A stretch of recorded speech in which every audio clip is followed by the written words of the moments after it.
YouTube, man, what's going on? So as y'all can see by the title, I'm about to show y'all a bunch of different ways how to make a living off of being a music producer. So let's go ahead and get into it. All right, bet. So the first thing I'm gonna talk about is the content route. That's gonna be the first way you can make a living off of being a music producer. And y'all might see me looking down here at my phone. I got my notes right here just so I make sure I don't miss anything. All right, so for the content route, best way to make a living off of being a music producer would be YouTube. You can go a bunch of different ways with YouTube though. You got some people like Durkee that does tutorials. And everybody I mentioned, I'm gonna show their page, whether it's their YouTube or Instagram, just so y'all can go check them out. So tutorials, showing people how to make beats, showing people how to make certain type beats, make this type of drums. It might even just be showing you how to work different DAWs, different programs, how to do this in FL, do this in Ableton, how to program your MPC to this pack, how to do this, do that. Tutorials, man, I feel like they're always gonna be needed. And honestly, I mean, if you look at my channel, my tutorial, I've only dropped 2 tutorials, one like 2 days ago and one like a bunch of months ago. That's like my highest video, second highest. So tutorials always go crazy. You really just gotta be consistent and give a tutorial about any and everything, because you don't never know what will be the one to blow up. The next thing will be cook-ups. So cook-ups is basically just posting, you just making beats for real. Whether you're making a full beat, making loops, making soul samples, sampling, you're just doing a bunch of cook-ups. Some people I like to watch personally is Lollipop Beats and TB Digital. There too, Lollipop, she makes a bunch of hard like Chicago style beats, and it's crazy. She actually from I think London, I think. And then TB Digital, he kind of does it all. He does some with MPC, some with FL Studios. He does a lot with a bunch of friends pull up and they make beats together. So that would be one way. Reviews. So for views, I'm kind of speaking on product reviews, but I mean, most of the time, if you're doing reviews for producer equipment, then a lot of time you're going to be a producer. So somebody I like to mention for this is Bolo, the producer. He does a lot of reviews, whether they're paid or unpaid. He just does them, knocks them out, and shout out, bro. And one thing I want to say about content, I would definitely make sure you use Instagram or TikTok to send people to your YouTube or other platforms. And the reason I didn't really say Instagram or TikTok, you can make money off of those 2 platforms, but I feel like YouTube overall is just a more steady stream of income. I mean, you can go ahead and search it up. All those people I've named, by the way, are also making a living from doing content on YouTube. And like I said, they all have other platforms that they send people to that way. But I know somebody like Bolo, he's a lot older. I doubt, if I'm wrong, y'all can tell me I'm wrong, but I don't think Bolo, I've never seen him on TikTok, but I know he goes crazy on YouTube. He has his YouTube family, and that's just kind of where he consistently gets views, that's what he does. And I don't want to say he makes a living off of YouTube, but if he had to, he could. He got some other stuff going on as well. But Lollipop, TB Digital, I know, and especially Durkee, they are all heavy on YouTube at the moment currently, or at one point in their careers, which I know TB, he talked about it made him a lot of money at first, selling other stuff as well, like loops and kits and all that. So the second way I want to talk about is online sales, also selling beats. So for this, first thing I want to say is type beat channels. Type beat channels is just you posting beats.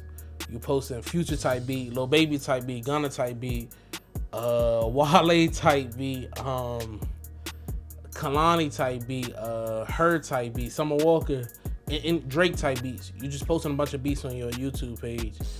And I ain't gonna lie, this is more of I don't want to say a hit or miss, but it takes a lot of grind for this. You're gonna be posting beats every single day, multiple beats a day, and it's something you kind of just gotta stick with. You kind of definitely have to make sure whoever you're posting, people want that type of beat. People want those type of beats, and just some people that you can check out if this is something you will want to do. My man KDCD Music, he's been going hard at it, and also another producer named Band Up, Stop Playing. He has a page. Like I said, I'm popping all these up right here, and yeah, they go hard at it. I know KDCD, he's been doing this a lot. He's a lot newer to it, but he's been going crazy, a whole lot of growth. If you check out his Instagram, he talks about it and shows the different, this month hit 1,000, this month hit 5,000, 8,000, and just keeps growing. Band Up, he's somebody who him making those type beat channels and like placing beats on the channel, I feel like at one point everybody in the DMV was on his, like, they were on his beats, whether it was stuff that they downloaded off of YouTube or just got from him or paid on other platforms. And that's what I'm gonna get to next. BeatStars. So BeatStars, someone I know who makes a lot of sales on BeatStars is Lollipop Beats, and that's just because I ain't pocket watching. She talks about it in a lot of her videos. BeatStars, that's if you're not familiar with it, it's a platform where you can sell your beats. And I'm not sure about the splits and all that and how that works, but I do know you have that option of getting like splits, of course, and like you can get in contact with a person that bought your beat, but you kind of name your price on there. I'm not sure if they take a percentage of your sale or not, or how that goes, or taxes or all that, but I know it's people that make livings off of it. You gotta think about it. If you dropping a video every day, 3-4 beat videos, or not beat videos, but beats every day on YouTube, you're gonna be making some money. And then if you got people actually going in, oh, I like this beat, going about it the right way, they're gonna hit your phone, or they're gonna go to your BeatStars in your bio and they're gonna go in and click it. If you uploading 3 videos a day, when I say videos, you know what I mean beats, but they're videos. If you're uploading 3 videos a day for 30 days, that's man, I ain't been to school in a minute. Was that 90? That's 90 videos. If let's just say half of that, 45 videos, people actually say, oh, I'm actually gonna go and buy the beat. If you selling the beats for, I don't know, $20, and that's like, is it 900? 45 times 20? Yeah, I think that's 900. You're making 900 in a month off of just that, let alone you're gonna be getting paid from YouTube. So that's definitely like a plus on top of type beat channels. And Instagram as well. Now this is a little different. I haven't seen too many people like post, yeah, I'm selling beats. If you need beats, hit my DM. But one person I have seen, like I said, I'm from Maryland, DMV area, DC, Maryland, Virginia, metropolitan area. Anti Beats. Go search him up. Like I said, I'm gonna post his Instagram right here. If y'all from here, y'all know bro been going crazy, like crazy in the DMV. He's someone I see, he always posts on Instagram, posts beats on Instagram, and he makes sales through Instagram. Now for him, that might sound a little iffy for people because like, oh, how am I getting my splits? But he always makes it clear, I need my splits, or like the song's getting taken down. So that's up to people. It's like, would you want to spend $50 on a beat? I'm not sure what his price is, but let's just say it's 50. Would you want to spend 50 on a beat, post a song, shoot a video, and then don't credit them, and then get the song taken down for copyright? Nah, most of the time you're just gonna say, all right, I'm gonna do the splits. I'm gonna give him whatever his fee is, his split is, and you go like that. So definitely if you want to take that approach, but honestly, any approach, make sure you're getting your back end, your royalties, your splits. Make sure you're doing all your business stuff on the back end right, or it's kind of like you're kind of hurting yourself. It's gonna make it harder to live off of it. So the next thing I'm gonna talk about is the traditional route, or some people would say hand-to-handing. Now this is mainly like when you're in the studio with artists.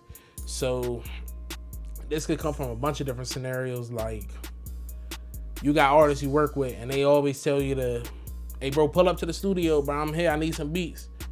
Or you have engineers that they know you're always getting artists beats. So hey bro, pull up to the studio, I got so-and-so coming later. Pulling up to the studio, you're playing your beats. Oh yeah, bro, I'm gonna use this, that. I'm gonna hop on the beat right now. I bet I'm gonna send you the money for this beat right now. I bet we can go ahead and sign royalty agreements, split sheets, all that right now.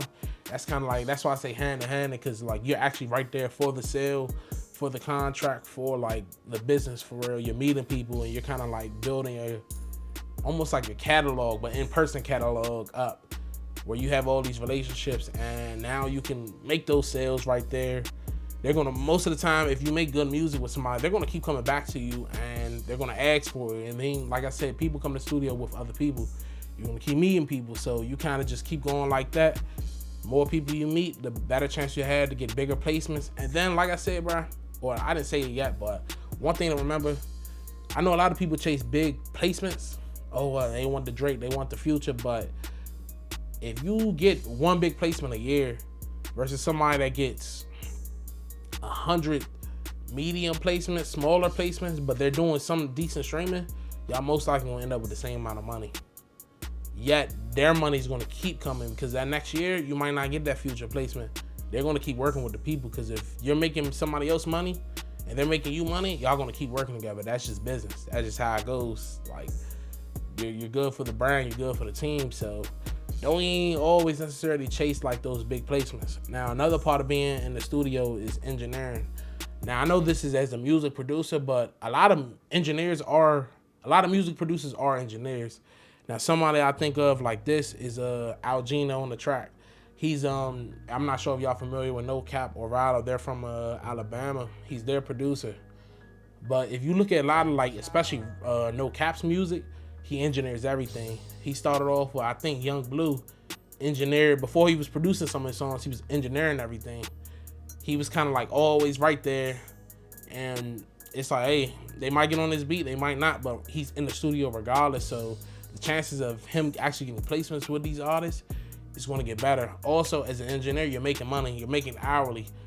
And I ain't gonna lie, like, if you're in the studio enough, like, engineers get paid well. It's just about the hours you work. I think somebody works an 8 to 10 hour work day. A lot of engineers ain't working 8 to 10 hours, but if you are, you're getting paid more than a lot of people in the US, because I mean, a lot of people charging 25. Well, the way I think of it is kind of different, because I'm also an engineer and producer. But a lot of people making more straight profit, not what they're paying to the studio or whatever. They're making more than 25 an hour, 30, 40 an hour. So it's like, you got a lot of people making 50 an hour. You working for 8 hours in the studio for 5 days a week. Right? You're gonna be leaving. You can make a living off of that. And then, like I said, you're a producer, so you're also getting placements. You're getting back end money. You're getting money coming in off of different ways, off of your distributions and other things. So you're touching money. You can, if you do it right, you can make a living off that. All right, so the last thing I want to talk about, which is kind of rare, and it's only rare because if you compare the amount of people living off of that versus not, that are music producers, it's real like skewed one way. I would say ownership. Ownership, basically like running a business. So the first thing would be like owning a studio. It's a lot of people that own studios, but I feel like you can actually make a living off of owning a studio. You kind of just gotta break it down like this. Numbers is just gonna be real basic, but I'm gonna say it like this. Let's say the studio building you're renting is $2,500 a month. You have 3 rooms or 2 rooms. You gotta think, if you have engineers in that and they're all charging a certain amount and you're charging your engineers a certain like studio fee, if you're booming, once they make that studio fee, I mean, like, once all those studio fees add up to whatever the rent is, you're at zero now. So everything you make from that, you and your team, because you got to think they're still gonna be paying for that rental. That's all profit. Plus, you're gonna be there every day, so you're probably gonna be putting up a whole lot of the rent money as well. But like I said, you have 2 rooms. You have somebody in the other room. So somebody in the other room generated $2,000 for the month. You generated, I don't know, let's say $2,500 for the month. And then you got a 3rd and 4th engineer that generated $1,000. That's what, 3,500 plus, that's 5,500 for the month. You just made $3,000 for the month. Now, in certain places, that's not great, but also those are like real basic numbers. That's not like exact numbers. If you get like those numbers like right, like, oh, I need to make this amount to like profit and be able to live off of, you can really live off of that. And then you gotta think, if you're owning the studio, you're in the studio all the time, you're engineering, making beats, you're also getting money on the back end. Like I said, the placements, royalties, you're getting money that's gonna keep coming in as long as the song is streaming. And you might have a song that it's like, oh, this joint did cool. Next thing you know, it blows up on TikTok. You're getting 100K for the year. That's just how life be working sometimes. Now, the last 2, one will be throwing events. That's kind of like a bonus on top of owning a studio. Throwing events, you can just make a lot of money. Have people pay to get in an event. Like I said, if you own a studio, that's a bonus because you own the studio, so everything is coming towards you straight. It's not like you having to rent out the studio. And like I said, everything is going towards that rent, because once that rent is paid, everything you make is all profit. Everything everybody else makes for you is all profit once rent is paid. Gotta think about it like that. And then the last one, which is kind of more unique, will be dropping collabs or producer tapes. Now this will go, somebody I can think of is Zaytoven. If y'all go and look, Zaytoven has endless collabs, like endless. Gucci, Shy Glizzy, I think he has one with Money Man. He got so many. I think he dropped one with, he got endless collabs. And when I say collabs, I mean like the album will say Gucci Mane and Zaytoven. So I think he's getting a lot of money from that. Like a lot of percentage, I mean.